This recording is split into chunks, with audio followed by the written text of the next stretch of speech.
Hey guys! So as you can tell from the title, we're going to be doing a little silly video today. I'm just feeling like a bit of a silly goose. We're going to go through some inanimate objects that got canceled in 2025. It was a big year for a lot of things. We had some ups, we had some downs, but I feel like these particular inanimate objects got flamed in 2025. So let's just get right into it. Starting off, number one is plastic-based fabrics. So I'm talking polyester, I'm talking nylon, I'm talking acrylic, I'm talking spandex. Though the real ones, no, I don't think we're ever going to be able to live in a world without spandex. Come on. I'm pretty sure this year people just realized the difference between cotton and wool and polyester. Like, I'm not going to say I was like always a devout cotton user or wool user, but like you can tell the difference, especially like when it comes to, okay, like in the summer, cotton, fire. Like, I don't want to wear a polyester long sleeve shirt in the summer. Like, it just isn't going to go over well. So I'm glad we're hopping on this train. I'm hoping brands are going to see that consumers value the quality and the organicness of the things that we're putting on our body. We don't want to be wearing plastic, though it's everywhere, y'all. I don't know how we're ever going to escape plastic. I'm pretty sure I saw something where like maybe they're finding a way to make plastic biodegradable. I don't know. Like, maybe fact check me on that before you believe that. But yeah, plastic's a big issue. Maybe we'll figure out a cure for that in 2026. But regardless, consumers are wanting organic fabrics.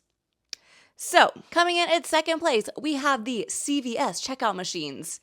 1091. Place your item in the bagging area. Scan coupon now. It won't work, but scan. Please scan now. Your total is 911. Y'all, CVS has had a rough year on TikTok, but everyone's complaining about the checkout machines being very loud and obnoxious when you go to checkout. It's like, please take your receipt. Get your extra care card. Like, these machines have no chill. Maybe their marketing team has seen this. Maybe they need to like do a little play on that on their account. Honestly, that might be a move where it's like, yeah, we have the loudest self-checkout machines, but we also have the lowest prices for Cheetos. I don't know. I wrote kind of like a comedic article piece that I sent into McSweeney's. They never answered me, but it was literally about CVS, and I'm pretty sure I was inspired by how insanely horrible their self-checkout machines were. Maybe I will link a Google Doc or something for you guys to go read it if you're curious about that. But yeah, I thought it was at the very least accurate. Why is my arm doing that? I also found this Reddit thread from 302 days ago, and it says, it said the CVS self-checkout machine opened up while using it. I'm going to link a photo for you guys. And then one of the comments, I literally was crying. They said, really makes you want to stick your credit card in there, doesn't it? Y'all, some of the best comedians are just like chilling in their room and leaving like the funniest TikTok comments you ever seen, or scrolling through Reddit and just leaving a thought that will have you on the floor. Someone said, that's a real breakthrough. I hope you had time to emotionally support it because it like opened up. Like, come on, y'all, that's funny. Coming in at number 3 is Jeremiah's 2-tier mirror glazed chocolate cake. If you know, you know. Y'all, this man was obsessed with this $800 chocolate cake when they literally had no money to be spending on a wedding in the first place. And the internet took this and it went so viral. And I even saw somewhere where it was like Jeremiah, like whatever his name is in real life, was getting flamed in his family group chat. Between Jeremiah's cake and him opening up that credit card, it just was not a good look for him this season. I love how I feel like they painted him so realistically as like that, you know, young college boy that just like is a little bit out of touch and doesn't know how the real world works. So well done, TSITP. And on that same note, honorable mention I want to give to Belly's small wedding ring. Show me the ring. You have a ring, right? Yes. There it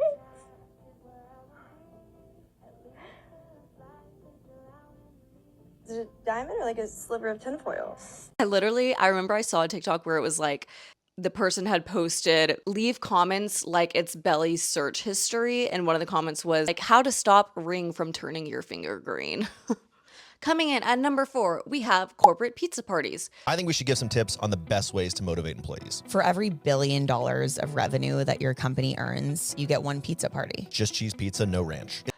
I think people have been done with this for a long time.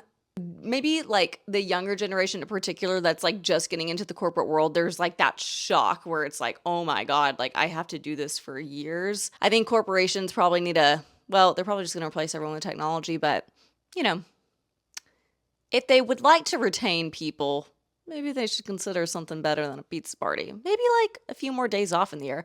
I swear, y'all, the standardized PTO is 14 days. At my first company I worked at, I got 10 days of PTO.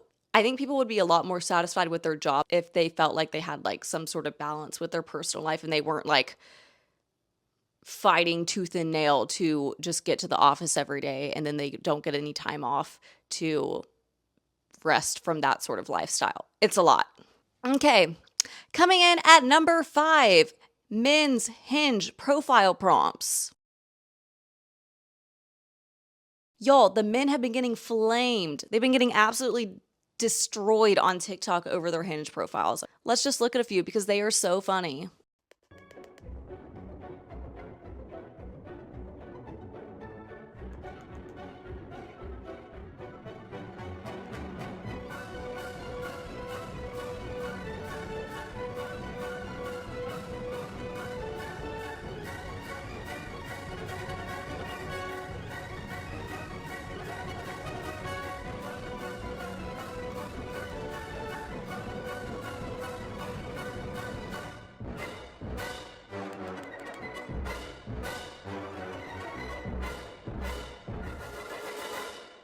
I'm not even going to say anything. I think that just speaks for itself. I think the funniest things have been when men try to be too serious on their dating app profiles. I was literally talking to a friend about this earlier today. Like, okay, I don't know if any men in the younger demographic that would be on like a Hinge watched my videos, but if you are a man and you have a dating app profile,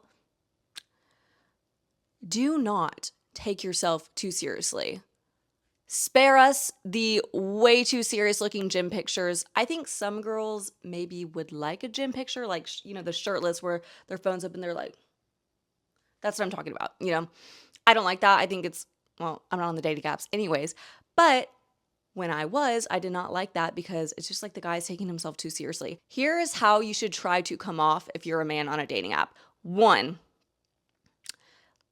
like you have your stuff together, mostly. You don't have to be perfect, nobody is, but like maybe show us that you like have a job, maybe show us that you have like some aspirations outside of like drinking, maybe show that you appreciate women and you don't just see them as like something to add value to your life. Like, how are you going to add value to her life as well? Also, I think the funniest things is when they get way too deep and like I swear I saw something where it was like, name something that recently occurred to you, or the prompt was something like that, like name something that you recently discovered. And he said like, I recently discovered that my thoughts affect my emotions. Or it was something along that same vein where it was like, my emotions affect how I feel at work or something like that. It's like, bro, like we discovered that 10 years ago. Pack it up, pack it up. Maybe just go to the internet and get a tutorial on what to do for your dating app. Okay, last but not least, coming in at number 6, ChatGPT. Okay, ChatGPT slays. Let's all just say it, but it does get canceled a lot. People are mad at ChatGPT because its water usage is so high and it's bad for the environment. So it does get canceled on that environmental standard, but honestly, ChatGPT is here to stay unless something else comes to replace it. Just my thoughts. But yeah, I just want to throw that in there because I think ChatGPT takes a lot of heat but I think it also does a lot of good for a lot of people. It definitely provides a lot of access to information, so can't be mad at that.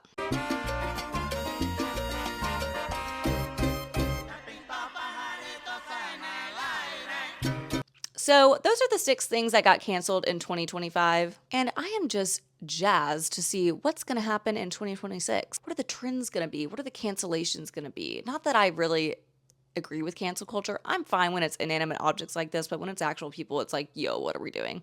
I'm kind of just like word vomiting at this point, but you know, I hope all of you guys have a safe, fun, happy new year, and I will see you guys in my next video. Thank you for watching. Goodbye.